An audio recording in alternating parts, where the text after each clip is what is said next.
Hi friends, எல்லாருக்கும் வணக்கம். இந்த வீடியோவில் ஒரு முக்கியமான இன்ஃபர்மேஷன் ஷேர் பண்ண போகிறேன்.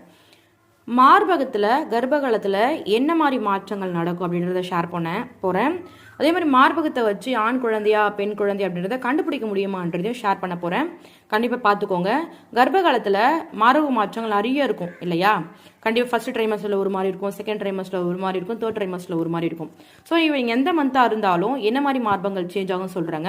ஃபர்ஸ்ட் கர்ப்ப காலத்தில் மார்பகங்கள் பெருசாகும். எதுக்காக அப்படின்றப்போ குழந்தை பிறந்தோடனே பாப்பாக்கு பால் கொடுக்கணும் இல்லையா? அதுக்காக மார்பகங்கள் பெருசாகும்.